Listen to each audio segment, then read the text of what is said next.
Hello students, চলে এসেছি আজকে আরেকটি নতুন গ্রামারের ক্লাস নিয়ে। আশা করি আগের ভিডিওটি তোমাদের ভালো লেগেছে। সো আজকের ভিডিওটি তোমাদের জন্য খুবই হেল্পফুল হতে চলেছে। সো ভিডিওটি স্কিপ না করে শুরু থেকে শেষ পর্যন্ত দেখো। আজকের ক্লাসে আমরা শিখব ভার্ব কাকে বলে এবং ভার্বের প্রকারভেদ। সো ফার্স্ট অফ অল আমরা এটা জানবো যে ভার্ব ছাড়া কোনো সেন্টেন্স গঠন করা সম্ভব না। Without a verb you can not make a sentence. কোনো বাক্য, যে বাক্যই আমি বলে থাকি না কেন, সাপোজ বললাম he is going to school, the boys are playing football, I sleep at night, I eat rice, যে কোনো বাক্য আমরা ইউজ করে থাকি না কেন সেই বাক্যে একটা ভার্ব অবশ্যই থাকে এবং এই ভার্ব থেকে আমরা জানতে পারি যে সেই সেন্টেন্সটা কখন হচ্ছে বা অ্যাকশনটা কখন হচ্ছে এবং কিভাবে হচ্ছে, যেটা আমি টেন্স শেখা থেকে আরো ডিটেলসে আলোচনা করব। সো ফার্স্ট অফ অল আমরা আগে জেনে নেব যে ভার্বের ডেফিনেশনটা কি। দেখো, a verb is a word. A verb is a word that denotes being, having, or doing something. Verb হলো এমন একটি শব্দ, ভার্ব হলো এমন একটি শব্দ। শব্দ কেন বলা হচ্ছে?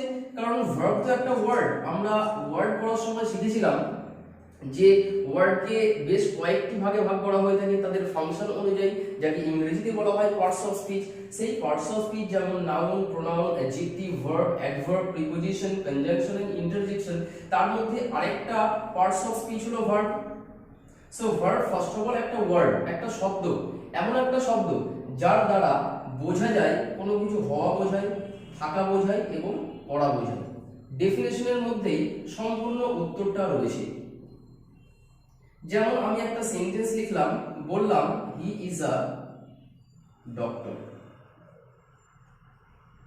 সো এখানে ইজ যে ওয়ার্ডটা, এটা একটা ভার্ব। কেন ভার্ব? কারণ এই ইজের মাধ্যমে আমরা হওয়াকে বোঝাচ্ছি, সে হয় একজন ডাক্তার। আমি কখনো বললাম হি হ্যাজ আ পেন। এখানে হ্যাজ যে ওয়ার্ডটা, সেই ওয়ার্ডটাকে আমরা ভার্ব বলছি। কেন বলছি? কারণ এই হ্যাজ এর মাধ্যমে কোনো কিছু থাকা বোঝাচ্ছে। হি হ্যাজ আ পেন, তার একটা পেন আছে। আমি বললাম যে দে প্লে ফুটবল, তারা ফুটবল খেলে। আমি এখানে প্লে ওয়ার্ডটাকে ভার্ব বলছি। কেন বলছি? কারণ এই প্লে শব্দটার মাধ্যমে আমরা বুঝতে পারছি যে কোনো কিছু করা বোঝাচ্ছে, একটা অ্যাকশন দেখানো হচ্ছে। দে প্লে ফুটবল, কখনো আমরা বলছি আই ইট রাইস, কখনো বলছি দে আর স্টুডেন্টস, কখনো বলছি they have a big house. এই যে কখনো হ্যাভ ইউজ করছি, কখনো ভার্ব, মেন ভার্বকে ইউজ করছি। এই সমস্ত ভার্বকে ভার্ব কেন বলা হচ্ছে? কারণ এদের মাধ্যমে হওয়া, থাকা এবং করা বোঝাচ্ছে। এটুকু ক্লিয়ার গেল definition. Principal verb or main verb. Number 2, auxiliary or helping.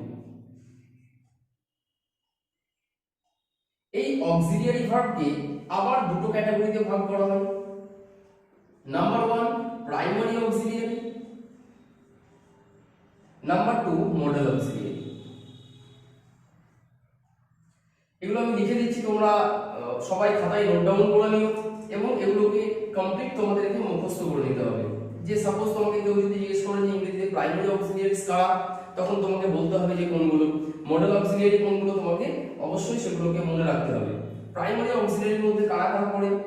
am, is, are, was, were, be, been, being, have, has, had, and do, does, R did। এগুলো হলো প্রাইমারি অক্সিলিয়ারি। দেখো মডেল অক্সিলিয়ারি কোনগুলো? shall, should, will, would, can, could, may, might, must, ought to and used to। এগুলো গেল আমাদের primary auxiliary এবং modal auxiliary, এগুলো সবাই তোমরা মুখস্থ করে নিও। এবার দেখো আমরা জানবো যে প্রাইমারি অক্সিলিয়ারিজ কেন বলা হচ্ছে। এই প্রাইমারি অক্সিলিয়ারি কখনো কখনো মেন ভার্ব হিসেবেও বসে সেন্টেন্স গঠন করতে পারে। মেন ভার্ব বা প্রিন্সিপাল ভার্ব কাকে বলে সেটা আমরা এবার জানবো।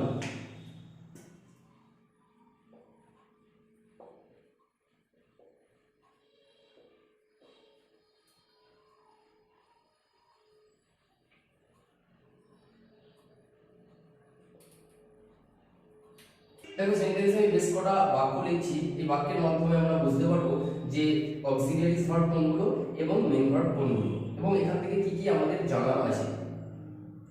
দে have a big house, they have sold their house,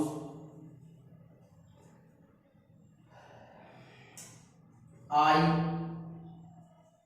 can play the guitar,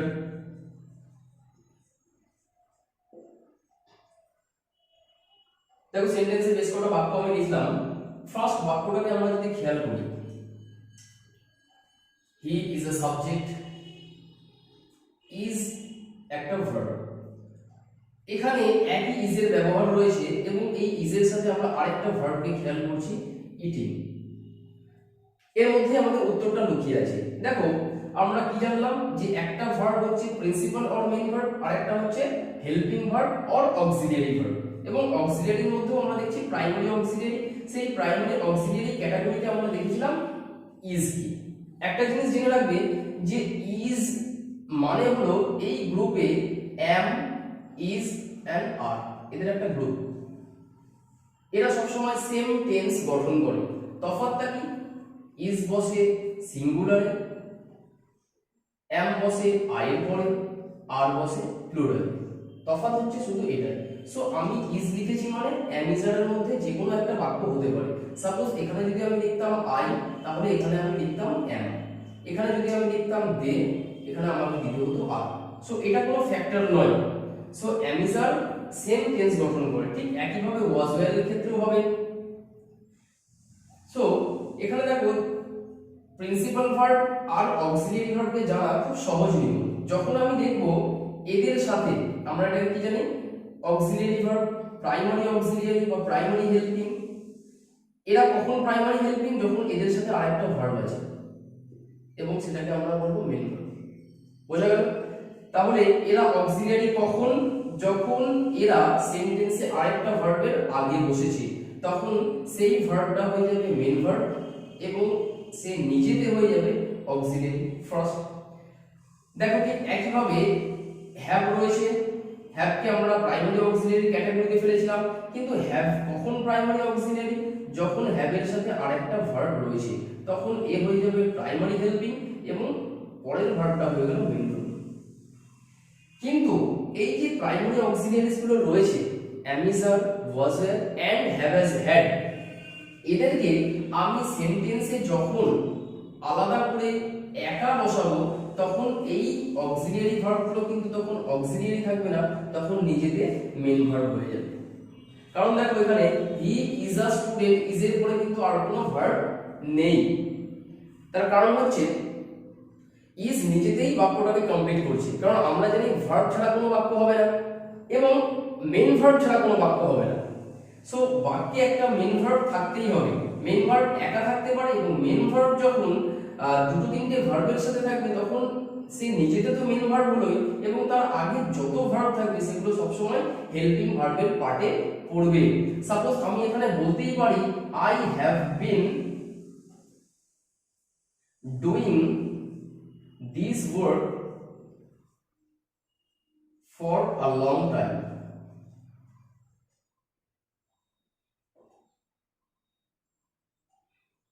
দেখো এখানে doing is a main verb. কেন? ডুইং সবার শেষে আছে এবং এর আগে যে কটা ভার্ব আছে হ্যাভ এবং বিং এরা সবসময় হেল্পিং ভার্বের পার্টে পড়লো। এখানেও তার কারণ আছে, দেখো জেনে নাও যে আমরা জানি অ্যাকশন ভার্ব যেগুলো হয়ে থাকে বা যাদেরকে আমরা প্রিন্সিপাল বা মেইন ভার্ব বলে থাকি তাদের তিনটে করে ফর্ম থাকে। সাপোজ ইট, এগুলো তোমরা অনেকেই জানো, eat, ate and eaten, first form, second form and third form. অনেকে এর আরো দুটো এক্সট্রা ফর্ম বলে থাকি যাদেরকে আমরা বলি fourth form and fifth form. Suppose আমি বললাম ইটিং এন্ড ইটস। সো আমরা এই দুটোকে জানবো না, আমরা জানবো যে ভার্বের সাধারণত তিনটে ফর্ম হয়ে থাকে, first form of the verb, second form and third form. ফার্স্ট ফর্মকে আমরা প্রেজেন্ট ফর্মও বলে থাকি, সেকেন্ড ফর্মকে আমরা পাস্ট ফর্মও বলে থাকি এবং থার্ড ফর্মকে আমরা পাস্ট পার্টিসিপল ফর্ম বলে থাকি। সো এই তিনটে ভার্ব দিয়ে তো অনেক রকম বাক্য বলা যায় না, কারণ আমরা জানি যে টাইম এন্ড টেন্সকে যদি আমরা দেখি সেখানে অনেক কটা টেন্সের ভাগ আমরা পাবো, সব মিলিয়ে মোটামুটি 12টা মতো হবে। সেই 12টা টেন্স গঠন করতে গেলে আমাদের তিনটে ভার্বের ফর্ম দিতে হবে না, যার জন্য এই অক্সিলিয়ারি ভার্বটি করে, অক্সিলিয়ারি ভার্ব মেইন ভার্বের আগে বসে নতুন একটা টেন্স গঠন করতে সাহায্য করে। সাপোজ আমি বললাম আই ইট রাইস, ভার্বের ফার্স্ট ফর্মকে দিলাম, আই এট রাইস ভার্বের সেকেন্ড ফর্মকে দিলাম। দুটোতে দু রকম টেন্স হলো, একটা প্রেজেন্ট হলো একটা পাস্ট হলো। কখনো আমি বললাম আই হ্যাভ ইটেন রাইস, কিন্তু বাকি টেন্সগুলো গঠন করতে গেলে বা এখানে তো আই হ্যাভ ইটেন রাইস, এখানেও আমি হ্যাভ কে দিয়েছি।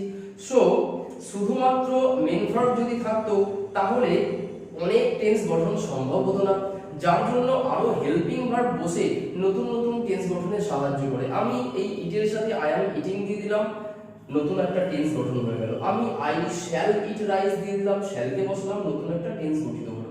সো আমরা কি জানলাম যে মেইন ভার্বের আগে হেল্পিং ভার্ব বসে সব সময় নতুন টেন্স গঠন করে, নাম্বার 1।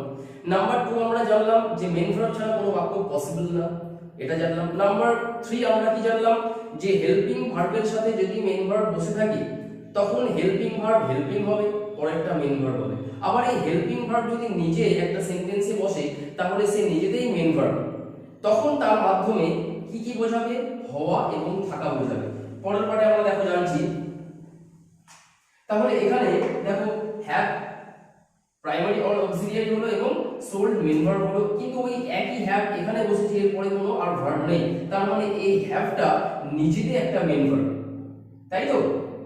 তাহলে যখন হেল্পিং ভার্ব নিজেতে মেইন ভার্ব হবে তখন তার মাধ্যমে এক তো হওয়া বোঝাতে পারে, যেমন ইজ মানে হওয়া, আর যদি কি বোঝাবে, থাকা বোঝাবে। তাহলে যখন হেল্পিং ভার্ব নিজে একটা সেন্টেন্সে বসে থাকবে তখন সে আর হেল্পিং থাকবে না, কারণ সে তো কাউকে হেল্প করছেই না, সে নিজেতেই মেইন ভার্ব এবং তার মাধ্যমে দুটো জিনিস বোঝাতে পারে, একটা হচ্ছে হওয়া, একটা থাকা। এবার এই হওয়া আর থাকা ক্যাটাগরিতে কোন কোন ভার্বগুলো রয়েছে? তাহলে কি জানলাম, হেল্পিং ভার্ব যদি একা বসে থাকে সে তার মাধ্যমে সব সময় হওয়া বোঝাবে। এই হওয়া ক্যাটাগরিতে কি কি রয়েছে? am, is, are, was, were। এদেরকে আবার আলাদা করে বি ভার্ব বলা হয়। কি বলা হয়? Be verb. আবার আমি বলতে পারি যে হ্যাভ, হ্যাজ, হ্যাড এরা সেন্টেন্সে হেল্পিং ভার্ব হিসেবেও বসে এবং সেন্টেন্স নিজে একা গঠন করতে পারে, তখন এর মাধ্যমে বোঝাবে থাকা। যেমন I have a pen, he has a bag, they had a big house. এই যে বাক্যগুলো বলছি এখানে কোনো মেইন ভার্ব, অন্য কোনো ভার্ব নেই, তার মানে এরা নিজেতেই মেইন ভার্ব, তখন এদের মাধ্যমে হওয়া বোঝাবে এবং থাকা বোঝাবে। সো এটা গেল। দেখো এখানে আরেকটা জিনিসও যেটা জানার, আমরা অক্সিলিয়ারি ভার্ব যখন দেখলাম সেখানে দুটো ক্যাটাগরি দেখেছি, একটা প্রাইমারি অক্সিলিয়ারি আর একটা মডেল অক্সিলিয়ারি। আমরা কি জানলাম যে primary auxiliary as a auxiliary ভার্বও বসতে পারে, প্রাইমারি অক্সিলিয়ারি নিজেও বাক্য গঠন করতে পারে, কিন্তু মডেল অক্সিলিয়ারি কখনো নিজে বাক্য গঠন করতে পারবে না। আই ক্যান ফুটবল যদি আমি লিখি, হবে বাক্যটা? হবে না। তার কারণটা কি? এই ক্যানের পরে সব সময় একটা ভার্ব আমাকে দিতে হবে, কিন্তু আমরা প্রাইমারি অক্সিলিয়ারিজ এর ক্ষেত্রে কিন্তু সেটা দেখিনি। আমি হি ইজ ইটিং রাইস লিখেছি, ইজ হেল্পিং ভার্ব, আমি আবার বলেছি he is a doctor, is এখানে main verb. So primary auxiliary main verb হিসেবে বসতে পারে, but modal auxiliary can not be used as a main verb. এরপরে সবসময় আমাকে আরেকটা মেইন ভার্বকে দিতে হবে। এক নাম্বার মডেল সম্পর্কে জানতে গেলে ফার্স্ট অফ অল হচ্ছে মডেল অক্সিলিয়ারির পরে সবসময় আরেকটা মেইন ভার্বকে দিতে হবে। নাম্বার 2, মডেল অক্সিলিয়ারিতে যে ফর্মটাই আমরা ইউজ করে থাকি না কেন, ক্যান ইউজ করতে পারি, কুড ইউজ করতে পারি, এরপরে যে ভার্বটা থাকবে সেই ভার্বটাকে আমাদের অবশ্যই ফার্স্ট ফর্ম বা বেস ফর্মটাকে আমাদের বসাতে হবে। আমি কখনো বলতে পারবো না I can played football, I can playing football, I could plays football, বসাতে পারবো না। তার কারণটা হচ্ছে মডেল অক্সিলিয়ারির পরে সব সময় আমাদের ভার্বের বেস ফর্মটা দিতে হবে। হলো, তাহলে এটা জানলাম আমরা প্রাইমারি অক্সিলিয়ারিজ কাকে বলে এবং মডেল অক্সিলিয়ারিজ কাকে বলে, এবং অক্সিলিয়ারি কখন হয় এবং মেইন ভার্ব কখন হয়। আজকের ক্লাসটা এই পর্যন্তই। আশা করি ভিডিওটি তোমাদের অবশ্যই ভালো লেগেছে, এবং যারা যারা আমার চ্যানেলে নতুন তারা অবশ্যই চ্যানেলটিকে সাবস্ক্রাইব করে দিয়ে পাশে থাকা বেল আইকনটিকে প্রেস করে দিও, যাতে করে পরবর্তী ভিডিওর নোটিফিকেশন সবার প্রথমে তোমাদের সামনে পৌঁছে যায়। Thank you.